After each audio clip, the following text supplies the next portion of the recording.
ସାଙ୍ଗମାନେ ଆଜିକାଲି ଆଇପିଏଲ୍ ରେ ଗୋଟିଏ ଚେହେରା ସୋସିଆଲ ମିଡିଆ ଦ୍ୱାରା ବହୁତ ଭାଇରାଲ ହେଉଛି। ତାଙ୍କ ଫଟୋ ବା ଭିଡିଓ ଆପଣମାନେ ମଧ୍ୟ ନିଶ୍ଚୟ ଦେଖିଥିବେ। ଆପଣମାନେ ଜାଣନ୍ତି କି? ଯଦି ଜାଣିନାହାନ୍ତି ତେବେ ଭିଡିଓଟି ଶେଷ ପର୍ଯ୍ୟନ୍ତ ନିଶ୍ଚୟ ଦେଖନ୍ତୁ। ତାଙ୍କର ରିଏଲ ନାଁ ହେଉଛି କାବ୍ୟା ମାରାନ ଏବଂ ପୁରା ନାଁ ହେଉଛି କାବ୍ୟା କାଲାନିଥି ମାରାନ। କାବ୍ୟା ପ୍ରଫେସନରେ ବିଜନେସ ଉମେନ୍ ଅଟନ୍ତି। କାବ୍ୟା ବର୍ତ୍ତମାନ ସନରାଇଜର ହାଇଦ୍ରାବାଦର ସିଇଓ ଅଟନ୍ତି। ତାଙ୍କର ଜନ୍ମ 1992 ଅଗଷ୍ଟ 6 ତାରିଖରେ ଚେନ୍ନାଇ ତାମିଲନାଡୁଠାରେ ହୋଇଥିଲା। 2024 ହିସାବରେ ତାଙ୍କ ଏଜ୍ ବର୍ତ୍ତମାନ 32 ବର୍ଷ। ତେବେ ଆସନ୍ତୁ ଦେଖିବା ତାଙ୍କ ଏଜୁକେସନ କ୍ୱାଲିଫିକେସନ କ'ଣ ରହିଛି। ତେବେ ତାଙ୍କ ପାଠପଢ଼ା ଲୋକାଲ ପ୍ରାଇଭେଟ ସ୍କୁଲ ଚେନ୍ନାଇରୁ ପୂରଣ କରିଛନ୍ତି। ତା ସହିତ କାବ୍ୟା ତାଙ୍କର କଲେଜ ଷ୍ଟେଲା ମେରିସ୍ କଲେଜ ଠାରୁ ବିକମ୍ କମ୍ପ୍ଲିଟ୍ କରିଥିଲେ 2012ରେ। ତାପରେ ତାଙ୍କର MBA ୱାରବିକ୍ ବିଜନେସ୍ ସ୍କୁଲ କନଭେଣ୍ଟ୍ରି ଇଂଲଣ୍ଡରୁ 2016ରେ କମ୍ପ୍ଲିଟ୍ କରିଥିଲେ। ତେବେ ଫ୍ରେଣ୍ଡସ୍, କାବ୍ୟା ମାରାନ ବିଜନେସ୍ ଏବଂ ରାଜନୀତି ପରିବାରରୁ ବିଲଙ୍ଗ କରନ୍ତି। ତା ସହିତ କାବ୍ୟା ସନ୍ ଟିଭି ନେଟୱାର୍କରେ ଏକ୍ଜିକ୍ୟୁଟିଭ୍ ଡାଇରେକ୍ଟର ଭାବେ କାମ କରନ୍ତି ଏବଂ ଏହାର ମ୍ୟୁଜିକ୍ ଏବଂ ଅଡିଓ ଚ୍ୟାନେଲକୁ ସେ ମ୍ୟାନେଜ୍ କରନ୍ତି। କାବ୍ୟା ତାଙ୍କ ବାପାଙ୍କ ସହିତ IPL ଟିମ୍ ସନରାଇଜର ହାଇଦ୍ରାବାଦ ଟିମ୍ର କୋ-ଓନର ମଧ୍ୟ ଅଟନ୍ତି। ଦୁହେଁ ସନ୍ ଗ୍ରୁପର ଫାଉଣ୍ଡର ଏବଂ ଚେୟାରମ୍ୟାନ୍ ଅଟନ୍ତି। ତାଙ୍କ ବାପାଙ୍କ ନାଁ ଭାରତର ସବୁଠାରୁ ଅଧିକ ଇନକମ୍ କରୁଥିବା ବ୍ୟକ୍ତିଙ୍କ ମଧ୍ୟରେ ଗଣନା କରାଯାଏ। ତେବେ କାବ୍ୟା 2018ରେ ସନରାଇଜର ହାଇଦ୍ରାବାଦର ସିଇଓ ପଦକୁ ସମ୍ଭାଳିବା ଆରମ୍ଭ କରିଥିଲେ।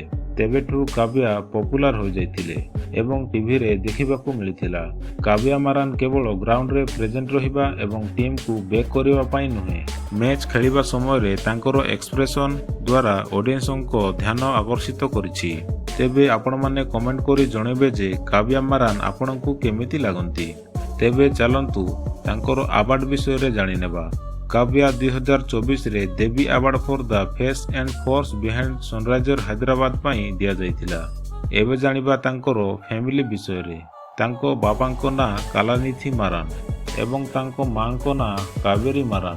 ଦୁହେଁ ପ୍ରଫେସନରେ ବିଜନେସମ୍ୟାନ୍ ଏବଂ ବିଜନେସ ଉମେନ୍ ଅଟନ୍ତି। ତାଙ୍କ ଅଙ୍କଲଙ୍କ ନାଁ ହେଉଛି ଦୟାନିଧି ମାରାନ। ତାଙ୍କ ପ୍ରଫେସନ ହେଉଛି ପଲିଟିସିଆନ୍। ତାଙ୍କ ଆଣ୍ଟିଙ୍କ ନାଁ ପ୍ରିୟା ମାରାନ ଅଟେ। ଏହା ସହିତ ତାଙ୍କର କଜନ ମଧ୍ୟ ରହିଛନ୍ତି। ତାଙ୍କ ନାଁ ହେଲା କରନ ଏବଂ ଦିବ୍ୟା। ତେବେ ଆସନ୍ତୁ ତାଙ୍କର ମ୍ୟାରିଟାଲ ଷ୍ଟାଟସ କ'ଣ ଜାଣିବା। କାବ୍ୟା ଅନମ୍ୟାରିଡ୍ ଅଟନ୍ତି। ତାଙ୍କ ବୟଫ୍ରେଣ୍ଡ ବିଷୟରେ କିଛି ଦେଖିବାକୁ ମିଳିନାହିଁ। ଏବେ ଆସନ୍ତୁ ତାଙ୍କ ହବିସ୍ ବିଷୟରେ ଜାଣିବା। କାବ୍ୟା କ୍ରିକେଟ ଦେଖିବାକୁ ବହୁତ ପସନ୍ଦ କରନ୍ତି। ଏବେ ଜାଣିବା ତାଙ୍କର ଫିଜିକାଲ ଷ୍ଟାଟସ କ'ଣ ରହିଛି। ତାଙ୍କର ହାଇଟ୍ ପାଖାପାଖି 5 ଫୁଟ 4 ଇଞ୍ଚ ଅଟେ। ତାଙ୍କ ଆଇ କଲର ବ୍ଲାକ୍ ଏବଂ ହେୟାର କଲର ବ୍ଲାକ୍ ଅଟେ। ତାଙ୍କର ନ୍ୟାସନାଲିଟି ଇଣ୍ଡିଆନ ଏବଂ ରିଲିଜନରେ ସେ ହିନ୍ଦୁ ଅଟନ୍ତି। ଏବେ ଆସନ୍ତୁ ତାଙ୍କର ଘର ବିଷୟରେ ଜାଣିନେବା କି କାବ୍ୟା ମାରାନ କେଉଁଠି ରହନ୍ତି। ତେବେ କାବ୍ୟା ନିଜର ଫ୍ୟାମିଲି ସହିତ ଚେନ୍ନାଇ ତାମିଲନାଡୁରେ ରହନ୍ତି। ଏବେ ଆସନ୍ତୁ ତାଙ୍କର କାର କଲେକ୍ସନ କ'ଣ ରହିଛି ଜାଣିବା। ତେବେ ତାଙ୍କ ଫାର୍ଷ୍ଟ କାର ହେଉଛି range rover, second car Mercedes Benz S class, third car ହେଉଛି ବେଣ୍ଟଲି କଣ୍ଟିନେର GT, fourth car rolls Royals ଏବଂ ଲାଷ୍ଟ କାର ହେଉଛି BMW। ଏବେ ତାଙ୍କ ଇନକମ୍ ବିଷୟରେ ଜାଣିନେବା। ତେବେ କାବ୍ୟା ମାରାନ କରୋଡ଼ରେ ଇନକମ୍ କରନ୍ତି। ସେ ସନରାଇଜର ହାଇଦ୍ରାବାଦର କୋ-ଓନର ମଧ୍ୟ ଅଟନ୍ତି। ତାଙ୍କର ଟୋଟାଲ ନେଟୱାର୍ଥ 412 କରୋଡ଼ ଅଟେ। ତେବେ ଏହା ଥିଲା କାବ୍ୟା ମାରାନଙ୍କ ଲାଇଫଷ୍ଟାଇଲ ଭିଡ଼ିଓ। ଆଶା କରୁଛି ଆପଣମାନଙ୍କୁ ପସନ୍ଦ ଆସିଥିବ। ଯଦି ଭିଡ଼ିଓଟି ପସନ୍ଦ କରିଛନ୍ତି ତେବେ ଲାଇକ୍ କରିଦେବେ ଏବଂ ଭିଡ଼ିଓଟି ପୁରା ଦେଖିଥିବାରୁ ଆପଣମାନଙ୍କୁ ହୃଦୟରୁ ଧନ୍ୟବାଦ ଜଣାଉଛି।